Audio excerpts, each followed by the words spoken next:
The second movement, if I could get into it, putting two pieces together, putting two flotations together. You know, I got a big bamboo because I found it and that's what was around. I got a big bamboo, then I got a small bamboo, or whatever's there around. Now, the psychology of what they were doing is, all I need is something that's temporary. I'm not going to stay in the water. All I want to do is get across the river, get across the shallow area, to get on the other side to hunt, you know, my deer or whatever that went across the water. I'm not staying in the water. I'm moving across the water. So I don't necessarily need anything that's permanent. I don't necessarily need anything, you know, right now, I don't necessarily need anything that's permanent, and I don't necessarily need anything that's durable. I just need something that I can hold on to, and so I got something I can hold on to.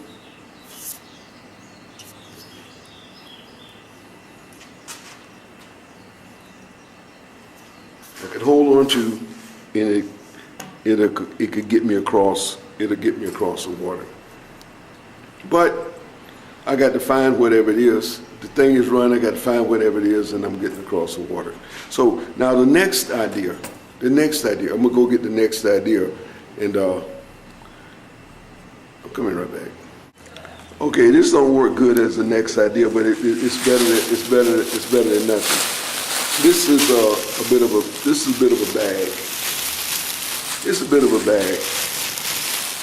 But as far as what we're trying to show here is something we call a bladder.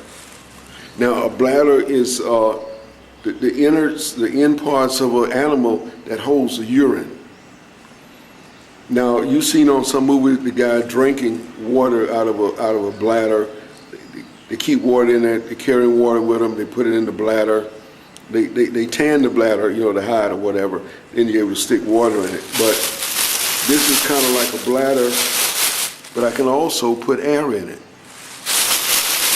Okay, now if I'm a hunter, if I'm a hunter, I'm hunting deer or whatever. The things run across the herd, go across the water. Instead of getting a stick, now this is a little bit later on, down the road, maybe 100 years or so down the road. Now what do I do? I got my bladder, animal bladder that I, you know, killed an animal, ate it, got the guts and all that, and I got to the bladder, and I tanned in the bladder, and I put a little cork in to keep the water in it, because it kept urine, and so the urine is out, and I put water in it after I cleaned it out. But I also realized that when I go across the water, this thing floats. And so what I'm able to do, I could blow air into it, and instead of carrying a heavy log or trying to find a log or something to get across the water, with, you know, now I have my bladder,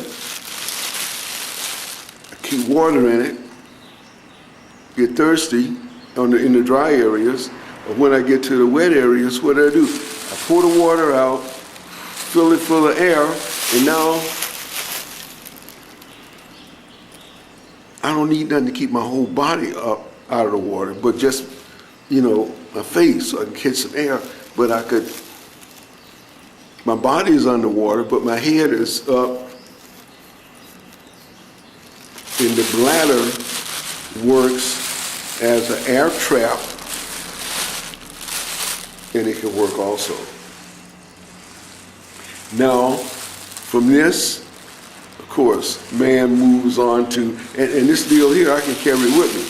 I don't have to go look for nothing. I run after animals, I got this thing, blow it up, and I just keep on going. Don't even lose a stride.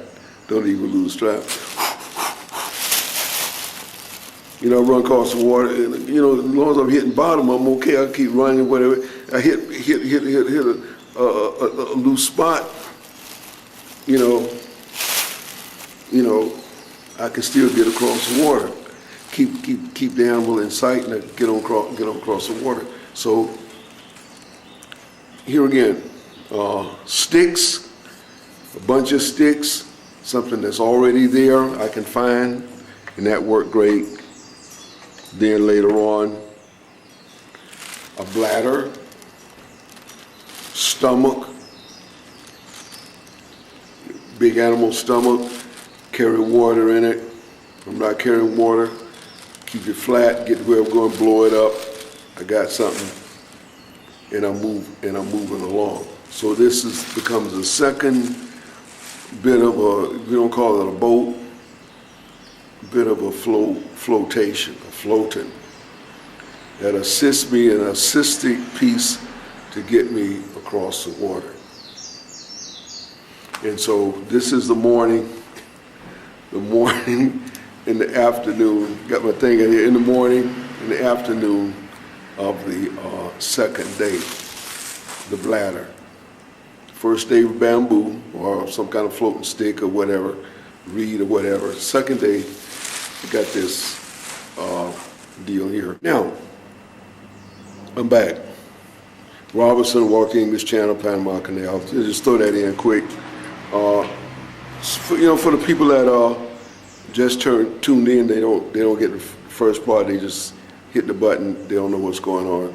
Okay, I'm Robinson. I advocate walking on water. Then we're talking about the earliest parts of water shoes, the earlier water shoes, and we could say the water shoes are earlier than the raft, but I won't say that. I won't say that. I won't say that. The raft and the water shoe is probably the same thing. It's just split. You got a raft, you got a water shoe, you split it. And now you can make walking motions. Now, I believe, in my studies, the idea of the the idea of the ski, the snow ski and the water ski. The snow ski and the water ski, for some reason, these things are so close. And a larger snow ski will float on water. A larger snow ski is a water ski. A larger water ski is a water shoe. Look, a larger water ski is a water shoe.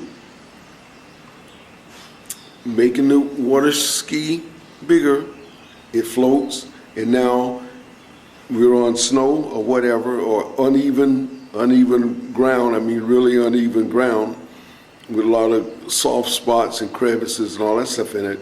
I got my ski, and I can get across this stuff. But if it cracks and I have to float, I can float. So marsh, swamp, bog, quicksand, crushed up ice,